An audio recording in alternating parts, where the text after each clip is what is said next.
ಕರ್ನಾಟಕದ ಜೀವ ಇದೆಯಲ್ಲ, ಕರ್ನಾಟಕದ ಆತ್ಮ ಕನ್ನಡ, ಅದು ಹುಟ್ಟಿದ್ದು ತಮಿಳಿನಿಂದ ಅಂತ ಒಂದು ಮಾತನ್ನು ಹೇಳಿದ್ರು. ಹ್ಯಾಟ್ರಿಕ್ ಹೀರೋ ಶಿವರಾಜ್ ಕುಮಾರ್ ಅವರು ಅದೇ ವೇದಿಕೆಯಲ್ಲಿ ಇದ್ದರು. ಪಾಪ ಅವರಿಗೆ ಕಮಲ್ ಹಾಸನ್ ಏನು ಹೇಳ್ತಿದ್ದಾರೆ ಅನ್ನೋದು ಕೇಳೇ ಇಲ್ವಂತೆ.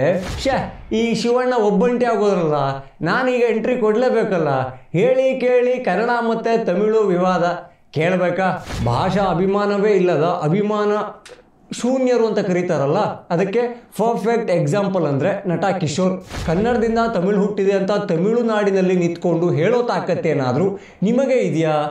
ನಾಚಿಕೆ, ಮಾನ, ಮರ್ಯಾದೆ ಇದೇನಾದರೂ ಮೂರರಲ್ಲಿ ಒಂದು ನಿಮ್ಮಲ್ಲಿ ಇದ್ದರೆ ನನಗೆ ತುಂಬ ಖುಷಿ ಆಗ್ತಾ ಇತ್ತು. ಜೈ ಶ್ರೀರಾಮ್. ನಾನು ಅಜಿತ್ ಬೋಪ್ನಹಳ್ಳಿ. ಈ ಕಮಲ್ ಹಾಸನ್ ಅಂತ ಒಬ್ಬರು ತಮಿಳು ಮೂಲದ ನಟ ಇದ್ದಾರಲ್ಲ, ಅವರು ಎಲ್ಲ ಭಾಷೆಯಲ್ಲೂ ಆ್ಯಕ್ಟಿಂಗ್ ಮಾಡಿದ್ದಾರೆ. ಆ್ಯಂಡ್ ಅವರ ಈ ಸಿನಿಮಾ ಬಿಟ್ಟು ಹೊರಗಡೆ ಕೂಡ ಆ್ಯಕ್ಟಿಂಗ್ ತುಂಬ ಚೆನ್ನಾಗಿದೆ. ಅವರು ರೀಸೆಂಟಾಗಿ ಕರ್ನಾಟಕಕ್ಕೆ ಬಂದಿದ್ದರು, ಬೆಂಗಳೂರಿಗೆ ಬಂದಿದ್ದರು. ಅದೇನೋ ತಗ್ ಲೈಫ್ ಅಂತ ಒಂದು ಸಿನಿಮಾ ಬರ್ತಾ ಇದೆಯಂತೆ, ಅದರ ಪ್ರಮೋಷನ್ಗೋಸ್ಕರ ಬಂದಿದ್ದರು. ಅಲ್ಲಿ ನಮ್ಮ ಕನ್ನಡ ಸಿನಿಮಾದ್ದು ದಿಗ್ಗಜ ನಟ ಎಲ್ಲ ಇದ್ದರು, ನಮ್ಮ ಶಿವಣ್ಣ ಅವರು. ಅಲ್ಲಿ ಒಂದು ಮಾತನಾಡಿದರು. ಏನಪ್ಪ ಅಂತ ಕೇಳಿದರೆ, ಇಲ್ಲಿ ಕರ್ನಾಟಕದ ಜೀವ ಇದೆಯಲ್ಲ, ಕರ್ನಾಟಕದ ಆತ್ಮ ಕನ್ನಡ, ಅದು ಹುಟ್ಟಿದ್ದು ತಮಿಳಿನಿಂದ ಅಂತ ಒಂದು ಮಾತನ್ನು ಹೇಳಿದ್ರು. ಅದಕ್ಕೆ ಪರವಿರೋಧ ಚರ್ಚೆಗಳು ಕೂಡ ಶುರುವಾಯಿತು. ಇದೆಲ್ಲ ಸ್ವಲ್ಪ ಹಳೆ ಸುದ್ದಿ ಥರ ನಿಮಗೆ ಕೇಳಿಸ್ತಾ ಇರ್ಬೋದು. ಬಟ್ ಹೊಸ ಸುದ್ದಿ ಏನಪ್ಪ ಅಂತ ಕೇಳಿದ್ರೆ, ಈಗ ಕನ್ನಡದ ಇಬ್ಬರು ಮೇರು ನಟರು ಅದರ ಬಗ್ಗೆ ತಗೊಂಡಿರೋ ಸ್ಟ್ಯಾಂಡ್ಗಳು, ಹಾಗೆ ಅವರ ಮೇಲೆ ಆಗ್ತಾ ಇರೋ ಚರ್ಚೆಗಳು. ಈಗ ಶಿವಣ್ಣ ವಿರುದ್ಧವಾಗಿ ತುಂಬ ಜನ ಮಾತಾಡ್ತಾ ಇದ್ದಾರಲ್ಲ, ಚರ್ಚೆಗಳು ಆಗ್ತಾ ಇದೆಯಲ್ಲ. ಕನ್ನಡ ಪರ ಹೋರಾಟಗಾರರು ಕೂಡ ಹ್ಯಾಟ್ರಿಕ್ ಹೀರೋ ಶಿವಣ್ಣ ವಿರುದ್ಧ ಆಕ್ಷೇಪವನ್ನು ವ್ಯಕ್ತಪಡಿಸ್ತಾ ಇದ್ದಾರಲ್ಲ. ಈ ಶಿವಣ್ಣ ಒಬ್ಬಂಟಿ ಆಗೋದ್ರಲ್ಲ, ನಾನೀಗ ಎಂಟ್ರಿ ಕೊಡಲೇಬೇಕಲ್ಲ, ಹೇಳಿ ಕೇಳಿ ಕನ್ನಡ ಮತ್ತು ತಮಿಳು ವಿವಾದ ಕೇಳಬೇಕಾ? ಯಾರು ಎಂಟ್ರಿ ಕೊಡ್ಬೋದು? ಸಿನಿಮಾ ಕ್ಷೇತ್ರದಿಂದ ಖಂಡಿತ ನಟ ಕಿಶೋರ್ ಅವರೇ ಎಂಟ್ರಿ ಕೊಡಬೇಕಾಗುತ್ತೆ. ಯಾಕೆಂದರೆ ಅವರು ಏನಾದರೂ ಒಂದು ಒಳ್ಳೆಯ ಕೆಲಸ ಆಗ್ತಾಯಿದೆ, ಒಳ್ಳೆಯದೇನೋ ನಡೀತಾ ಇದೆ ಅಂದರೆ ಅಲ್ಲಿ ಎಡಗಾಲು ಕೂಡ ಇಡಲ್ಲ. ಆದರೆ ಇಂಥದ್ದೇನಾದರೂ ವಿವಾದಗಳು ಬಂದಲ್ಲಿ ಓಡ್ ಬಂದು ನಿಂತ್ಕೊಂಡ್ಬಿಡ್ತಾರೆ.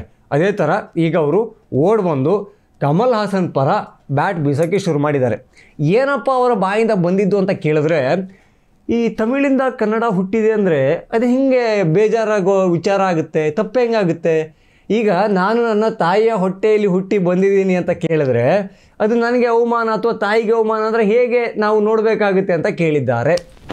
ಅದು ಹುಟ್ಟುಬಿಡ್ತು ಅನ್ನೋದಕ್ಕೆ, ಈಗ ನನ್ನ ತಾಯಿ ಹೊಟ್ಟೆಯಿಂದ ನಾನು ಹುಟ್ಟಿದೆ ಅಂದರೆ ನನಗೂ ನನ್ನ ತಾಯಿಗೂ ಅವಮಾನ ಅಲ್ವಲ್ಲ, ಯಾರಿಗೂ ಅವಮಾನ ಅಲ್ಲ. ಅಂದರೆ ಭಾಷಾ ಅಭಿಮಾನವೇ ಇಲ್ಲದ ಅಭಿಮಾನ ಶೂನ್ಯರು ಅಂತ ಕರೀತಾರಲ್ಲ, ಅದಕ್ಕೆ ಪರ್ಫೆಕ್ಟ್ ಎಕ್ಸಾಂಪಲ್ ಅಂದರೆ ನಟ ಕಿಶೋರ್. ಆಯ್ತಪ್ಪ, ಇದೇ ವಿಚಾರವನ್ನು ಇದೇ ಥರ ಆ ಕಡೆ ಈ ಕಡೆ ಮಾಡಿ ಕನ್ನಡದಿಂದ ತಮಿಳು ಹುಟ್ಟಿದೆ ಅಂತ ತಮಿಳುನಾಡಿನಲ್ಲಿ ನಿಂತ್ಕೊಂಡು ಹೇಳೋ ತಾಕತ್ತೇನಾದರೂ ನಿಮಗೆ ಇದೆಯಾ? ಅಲ್ಲಿ ಕಮಲ್ ಹಾಸನ್ ಇರಲಿ, ರಜನಿಕಾಂತ್ ಇರಲಿ, ಯಾರೇ ಇದ್ದರೂ ಕೂಡ ಆ ಜಾಗದಲ್ಲಿ ನಿಂತು ಕನ್ನಡ ತಮಿಳಿನ ತಾಯಿ ಅಂತ ಹೇಳುವ ತಾಕತ್ತು ನಿಮ್ಮಲ್ಲಿದ್ದರೆ ಇದನ್ನು ನಾವು ಸ್ವೀಕಾರ ಮಾಡ್ಬೋದಿತ್ತು. ಆದರೆ ನೀವು ಕನ್ನಡವನ್ನು ದ್ವೇಷ ಮಾಡ್ತೀರಿ, ಕನ್ನಡದಲ್ಲಿ ಆಫರ್ಗಳು ಕಮ್ಮಿ ಆಗಿದೆ, ಹಾಗಾಗಿ ಈಗ ಕೂದಲಿಲ್ದಿರೋ ತಲೆಯಲ್ಲಿ ಕೂಡ ವಿಗ್ ಹಾಕ್ಕೊಂಬಂದೆಲ್ಲ ಆ್ಯಕ್ಟ್ ಮಾಡಿ ಗೆಲ್ಲಬೇಕು ಅಂತ ನೋಡ್ತಾ ಇದ್ದೀರಿ. ನೀವು ತಮಿಳಲ್ಲೂ ಆ್ಯಕ್ಟ್ ಮಾಡಿರ್ಬೋದು, ಬೇರೆ ಬೇರೆ ಭಾಷೆಗಳಿಂದಲೂ ನಿಮಗೆ ಆಫರ್ ಇರ್ಬೋದು. ಆದರೆ ಕನ್ನಡ ಕೂಡ ನಿಮಗೊಂದು ಐಡೆಂಟಿಟಿಯನ್ನು ಕೊಟ್ಟಿದೆ, ಅದನ್ನು ಮರಿಬಾರ್ದಿತ್ತು.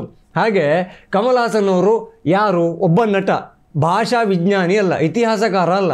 ಅವರ ಹೇಳಿಕೆಯನ್ನು ನೆಗ್ಲೆಕ್ಟ್ ಮಾಡೋದು ದೊಡ್ಡ ಕೆಲಸ ಆಗಿತ್ತು. ಆದರೆ ಅದರ ಸಮರ್ಥನೆಗೆ ಹೋಗಿದ್ದೀರಲ್ಲ, ನಾಚಿಕೆ, ಮಾನ, ಮರ್ಯಾದೆ ಇದೇನಾದರೂ ಮೂರರಲ್ಲಿ ಒಂದು ನಿಮ್ಮಲ್ಲಿ ಇದ್ದರೆ ನನಗೆ ತುಂಬ ಖುಷಿ ಆಗ್ತಾ ಇತ್ತು. ಬಟ್ ಮೂರು ಕೂಡ ಯಾವ ದಿಕ್ಕಿಂದ ನೋಡಿದ್ರೂ ಕೂಡ ಕಾಣಿಸ್ತಾ ಇಲ್ಲ. ಯಾವುದೇ ಆ್ಯಂಗಲಲ್ಲಿ ಫ್ರೇಮ್ ಇಟ್ಟರೂ ಕೂಡ ಕಣ್ಣಿಗೆ ಬೀಳ್ತಾ ಇಲ್ಲ. ನಟ ಕಿಶೋರ್ ಅವರೇ, ಇದು ಕನ್ನಡ ಮತ್ತು ತಮಿಳು ವಿವಾದವನ್ನು ಹುಟ್ಟಿಸಿದ್ದು ಈ ಕಮಲ್ ಹಾಸನ್ ಅಂತ ನಟ. ಆದರೆ ಅದನ್ನು ಈಗ ಕನ್ನಡದಲ್ಲಿ ಇನ್ನೂ ಜೀವಂತವಾಗಿಡೋಕ್ಕೆ ನಟ ಕಿಶೋರ್ ಅವರು ತುಂಬ ಪ್ರಯತ್ನ ಮಾಡ್ತಿದ್ದಾರೆ.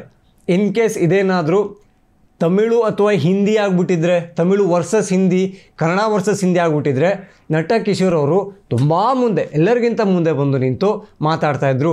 ಯಾಕೆಂದರೆ ಅವರು ಹಿಂದಿಯನ್ನು ತುಂಬ ದ್ವೇಷ ಮಾಡ್ತಾರೆ. ಹಿಂದಿ ಸಿನಿಮಾಗಳಲ್ಲೇ ಆ್ಯಕ್ಟ್ ಮಾಡಿರ್ಬೋದು, ಕೆಲವೊಂದು ಹಿಂದಿ ಸಿನಿಮಾಗಳಲ್ಲಿ ಡಬ್ ಮಾಡೋಕ್ಕೆ ವಾಯ್ಸ್ ಕೊಟ್ಟಿರ್ಬೋದು, ಅವರಿಂದ ಪೇಮೆಂಟ್ ಕೂಡ ತಗೊಂಡಿರ್ಬೋದು.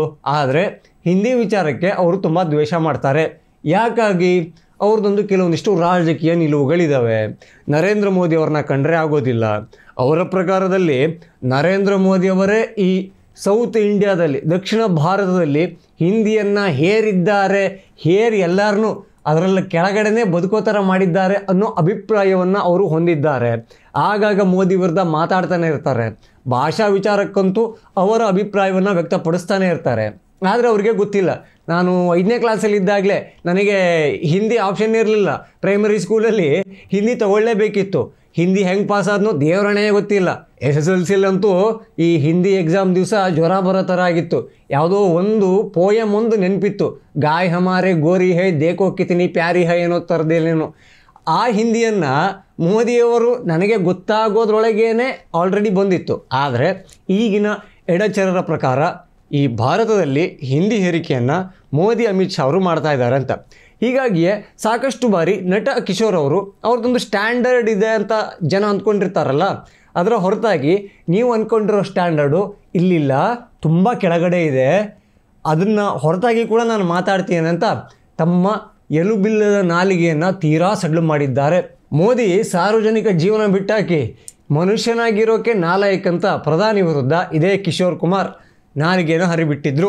ಈ ನಟ ಕಿಶೋರ್ ಅವರ ಹೇಳಿಕೆಗಳು ಅಥವಾ ಅವರ ನಿಲುವುಗಳು ಈ ಕಾಂಗ್ರೆಸ್ಗೆ ಸ್ವಲ್ಪ ಇಷ್ಟ ಆಗ್ಬೋದು. ಯಾಕಪ್ಪ ಅಂತ ಕೇಳಿದ್ರೆ, ಆಪರೇಷನ್ ಸಿಂಧೂರ ಆಯ್ತಲ್ಲ, ಅದ್ರ ಬಗ್ಗೆ ಕೂಡ ನಂದೆಲ್ಲಿಡ್ಲಿ ನಂದಗೋಪಾಲ್ ಅನ್ನೋ ಥರ ನಟ ಕಿಶೋರ್ ಅವರು ಬರ್ತಾರೆ, ಒಂದು ಹೇಳಿಕೆಯನ್ನು ಕೊಡ್ತಾರೆ. ಏನಪ್ಪ ಅಂತ ಕೇಳಿದ್ರೆ, ಈ ಆಪರೇಷನ್ ಸಿಂಧೂರ ದೇಶದ ಹೊರಗೆ ಆಗೋದಕ್ಕಿಂತ ದೇಶದ ಒಳಗೆ ಆಗಿದ್ದೇ ಹೆಚ್ಚು ಅನ್ನೋ ಒಂದು ಒಗಟಿನ ರೂಪದಲ್ಲಿ ಒಂದು ಮಾತನ್ನು ಹೇಳಿದ್ರು. ಆ ಮೂಲಕ ಆಪರೇಷನ್ ಸಿಂಧೂರ ಹೊರಗಡೆ ಆಗಿದ್ದೇ ಸುಳ್ಳ, ದೇಶದ ಒಳಗೆ ಆಗಿದೆ ಅಂದರೆ ಏನು, ಈ ಕಾಶ್ಮೀರ ಅಟ್ಯಾಕ್ ಆಯ್ತಲ್ಲ ಅದೇನಾದರೂ ಇಲ್ಲಿಯವರೇ ಮಾಡಿಸಿದ್ದ, ಇಂಥದ್ದೊಂದಿಷ್ಟು ಪ್ರಶ್ನೆಗಳು ಬರಬೇಕು. ಜನರು ಖಾಲಿ ಕೂತಿರ್ತಾರಲ್ಲ, ತಲೆಗೊಂದು ಹುಳ ಬಿಟ್ಟರೆ ಅದು ಪಾಪ ತಲೆಯನ್ನು ತಿಂತಾ ಇರುತ್ತೆ, ಜನರಿಗೆ ಸ್ವಲ್ಪ ಮನೋರಂಜನೆ ಸಿಗುತ್ತೆ. ಅವರು ಸಿನಿಮಾಗಳಿಂದ ಅಂತೂ ಯಾವ ಮನೋರಂಜನೆ ಕೂಡ ಜನ ನಿರೀಕ್ಷೆ ಮಾಡೋ ಹಾಗೆ ಇಲ್ಲ.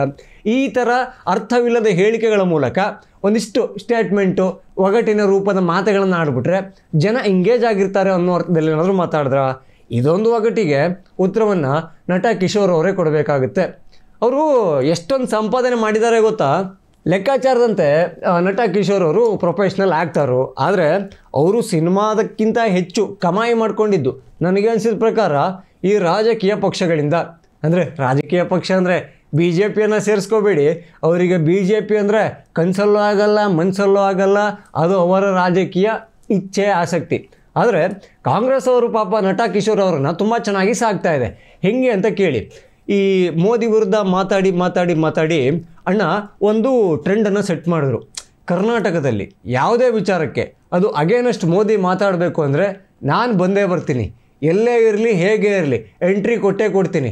ನಾನೀಗ ಪಾರ್ಟ್ ಟೈಮ್ ಕೃಷಿಕ ಅಂತ ಗುದ್ಲಿ ಹಿಡ್ಕೊಂಡು ಗದ್ದೆಲೆಲ್ಲ ಓಡಾಡಿಕೊಂಡು ಒಂದಿಷ್ಟು ಫೋಟೋಗಳನ್ನು ಹಾಕ್ಕೊಂಡಿರ್ಬೋದು, ಆದರೆ ಮನೇಲಿ ಕೂತ್ಕೊಂಡು ನಾನು ಸೋಷಿಯಲ್ ಮೀಡಿಯಾದಲ್ಲಿ ಕೊಡ್ತೀನಿ. ಇಂಥದ್ದನ್ನೆಲ್ಲ ಈ ನಟ ಕಿಶೋರ್ ಅವರು ಪಾಲಿಸ್ಕೊಂಡು ಬಂದಿದ್ದಾರೆ. ಇದೇ ಕಾರಣಕ್ಕೆ ರೀಸೆಂಟಾಗಿ ಅದೇ ಸಿನಿಮೋತ್ಸವನ ಚಲನಚಿತ್ರೋತ್ಸವ ಇದು ಅದರದ್ದು ರಾಯಭಾರಿಯನ್ನಾಗಿ ಕಾಂಗ್ರೆಸ್ ಸರ್ಕಾರಕ್ಕೆ ನಟ ಕಿಶೋರ್ ಅವರು ಕಣ್ಣಿಗೆ ಬಿದ್ದರು. ಸರ್, ನೀವೇ ಬರಬೇಕು, ಈ ಸಿನಿಮೋತ್ಸವದ ನೀವು ರಾಯಭಾರಿ ಆಗಬೇಕು ಅಂತ ಕಳಕಳಿಯಿಂದ ಬೇಡಿಕೊಂಡ್ರು. ಕಾಂಗ್ರೆಸ್ ಹಾಗೆ ಈಗ ಚಿಕ್ಕ ಪುಟ್ಟ ವಿಚಾರ ಇಂಥದ್ದೊಂದು ಸಣ್ಣ ಪುಟ್ಟ ಇರುತ್ತಲ್ಲ ರಾಯಭಾರಿ ಎಲ್ಲ ಮಾಡೋದು, ಇದನ್ನು ಮೋದಿ ವಿರುದ್ಧ ಅಥವಾ ಧರ್ಮದ ವಿರುದ್ಧ ಯಾರೆಲ್ಲ ಮಾತಾಡಿದ್ದಾರೆ ಅದನ್ನ ಹುಡುಕಿ ಕೊಡುತ್ತೆ. ಉದಾಹರಣೆಗೆ ನಟ ಕಿಶೋರು ಇನ್ನೊಂದು ಸ್ವಲ್ಪ ದೊಡ್ಡ ಕೆಲಸ ಇರುತ್ತೆ, ಈಗ ದಸರಾ ಉದ್ಘಾಟನೆ ಇರುತ್ತೆ, ಅದಕ್ಕೆ ಏನು ಮಾಡೋದು, ಈ ಹಂಸಲೇಖ ಅಂತವ್ರನ್ನೇ ಕರಿಬೇಕು. ಹಂಸಲೇಖ ಅವರೇ ಯಾಕೆ ಅಂದರೆ ಅವರು ಸನಾತನ ಧರ್ಮದ ಮೇಲೆ, ಹಿಂದೂ ಯತಿಗಳ ಮೇಲೆ ಅವರಲ್ಲಿರುವ ವಿಷವನ್ನು ಅವಾಗವಾಗ ಇನ್ಸ್ಟಾಲ್ಮೆಂಟ್ ಮೇಲೆ ಹೊರಗಡೆ ಹಾಕ್ತಾ ಇರ್ತಾರೆ. ಇಂಥವರೇ ಪಾಪ ನಮ್ಮ ಕಾಂಗ್ರೆಸ್ ಕಣ್ಣಿಗೆ ಕಾಣ್ತಾರೆ. ಹೀಗಾಗಿ ಈ ರಾಜಕೀಯ ಹೇಳಿಕೆಗಳ ಮೂಲಕ ತುಂಬ ಆ್ಯಕ್ಟಿವ್ ಇದ್ದ ನಟ ಕಿಶೋರ್ ಈಗ ಭಾಷಾ ವಿಚಾರಕ್ಕೆ ಒಂದಿಷ್ಟು ಟ್ರೆಂಡ್ ಸೆಟ್ ಮಾಡೋಣ ಅಂತ ಟ್ರೈ ಮಾಡ್ತಾ ಇದ್ದಂಗಿದೆ. ಹೀಗಾಗಿಯೇ ಕಮಲ್ ಹಾಸನ್ ಪರವಾಗಿ ಬ್ಯಾಟಿಂಗನ್ನು ಮಾಡ್ಕೊಂಡು ನಿಂತಿದ್ದಾರೆ. ಬಾಲ್ ಬಂದಿಲ್ಲ, ಅವರೇ ಹಿಂಗೆ ಪುಲ್ಟಾಸ್ ಹಾಕ್ಕೊಂಡಿದ್ದು, ಅವರೇ ಹೊಡೆದಿದ್ದು. ಆದರೆ ಅವರು ಕನ್ನಡ ಸಿನಿಮಾಗಳಲ್ಲಿ ಆ್ಯಕ್ಟ್ ಮಾಡಿರೋದನ್ನು ಮರೆತ್ರ, ಕಮಲ್ ಹಾಸನ್ನಿಂದ ಅಂಥದ್ದೊಂದು ದೊಡ್ಡದು ಯಾವುದು ಲಾಭದ ನಿರೀಕ್ಷೆಯಲ್ಲಿದ್ದಾರಾ, ಅಥವಾ ಕಮಲ್ ಹಾಸನ್ ಅವರ ಈ ಥಗ್ ಲೈಫ್ ಸಿನಿಮಾದಲ್ಲಿ ಏನಾದರೂ ಅವರು ಒಂದು ರೋಲ್ ಮಾಡಿದಾರಾ? ಕನ್ನಡ ಸಿನಿಮಾಗಳಲ್ಲಿ ನಾವು ಪರ್ಮಿಷನ್ ಕೊಡೋದಿಲ್ಲ, ನಟ ಕಿಶೋರ್ನ ಬ್ಯಾನ್ ಮಾಡಲಾಗಿದೆ ಅಂತ ಏನಾದರೂ ಹೇಳಿದ್ರ? ಇದೊಂದು ಅರ್ಥ ಆಗ್ತಾ ಇಲ್ಲ. ಈ ಟೈಮಲ್ಲಿ ಖಂಡಿತವಾಗಿ, ಕಡ್ಡಾಯವಾಗಿ ಹಾಗೂ ಖಡಕ್ಕಾಗಿ ಮಾತನಾಡಬೇಕಾಗಿರೋದು ಯಾರು? ಕನ್ನಡ ಫಿಲ್ಮ್ ಚೇಂಬರ್ ಅವರು. ಅದ್ಯಾವುದೋ ಹೊಸಬ ನಟ ಅಂತೆ, ಅವಂದೇನೋ ವೈಯಕ್ತಿಕ ಮನೆಯೊಂದು ಊರು ಬಾಗಿಲಾಗಿದೆಯಂತೆ, ಯಾವುದೋ ನಟಿ ಜೊತೆಗೆ ಅಫೇರ್ ಅಂತೆ, ಅವ್ರದ್ದೇನೋ ರಾಡಿ ಅಂತೆ, ಅಲ್ಲೆಲ್ಲೋ ಕಂಪ್ಲೇಂಟ್ ಬಂತಂತೆ, ಹಾಗೆ ಅದರ ಜೊತೆಗೆ ಯಾವುದೋ ಆಡಿಯೋ ಹೊರಗೆ ಬಂತಂತೆ, ಕನ್ನಡ ನಟರ ಬಗ್ಗೆ ಏನೇನೋ ಮಾತಾಡಿದ್ದಂತೆ. ಆ ಪುಣ್ಯಾತ್ಮನಿಗೋಸ್ಕರ ಒಂದು ಪ್ರೆಸ್ ಮೀಟನ್ನು ಫಿಲ್ಮ್ ಚೇಂಬರ್ ಇಟ್ಕೊಂಡಿತ್ತಂತೆ. ಆದರೆ ಥಗ್ ಲೈಫ್ ಪ್ರಮೋಷನ್ಗೆ ಅದನ್ನು ಪ್ರೀಫೋನ ಮಾಡ್ಕೊತಂತೆ. ಈಗ ಫಿಲ್ಮ್ ಚೇಂಬರ್ ಅವರು ನಟ ಕಿಶೋರ್ ಜೊತೆಗೆ ಹ್ಯಾಟ್ರಿಕ್ ಹೀರೋ ಶಿವಣ್ಣ ಇವರ ವಿರುದ್ಧ ಒಂದು ಪ್ರೆಸ್ ಮೀಟ್ ಮಾಡಬೇಕಲ್ಲ. ಕನ್ನಡದ ಅಸ್ಮಿತೆ, ಕನ್ನಡವೇ ನನ್ನ ಜನ್ಮ, ಕನ್ನಡವೇ ನನ್ನ ಆತ್ಮ ಅಂದ್ಕೊಂಡು ಸಿನಿಮಾದಲ್ಲಿ ಡೈಲಾಗ್ ಹೊಡೆಯೋ ಈ ನಟರುಗಳು ಕನ್ನಡದ ಮೂಲಕ್ಕೆ ಧಕ್ಕೆ ಬರೋ ಟೈಮಲ್ಲಿ ಅವ ವೇದಿಕೆಯಲ್ಲೇ ಇದ್ದಾಗ ಯಾವನೊಬ್ಬನು ಬರ್ತಾನೆ, ತಮಿಳಲ್ಲಿ ಮಾತಾಡ್ತಾನೆ, ತಮಿಳು ಕನ್ನಡದ ಅಮ್ಮ ಅಂತಾನೆ, ತಮಿಳಿಂದನೇ ಕನ್ನಡ ಹುಟ್ಟಿದ್ದು ಅಂತಾನೆ, ಪ್ರಶ್ನೆ ಕೇಳಬೇಕಲ್ಲ. ಫಿಲ್ಮ್ ಚೇಂಬರಿಗೆ ಅಷ್ಟು ತಾಕತ್ತು ಹಾಗೂ ಅದೊಂದು ಅಧಿಕಾರ ಇಲ್ವಾ?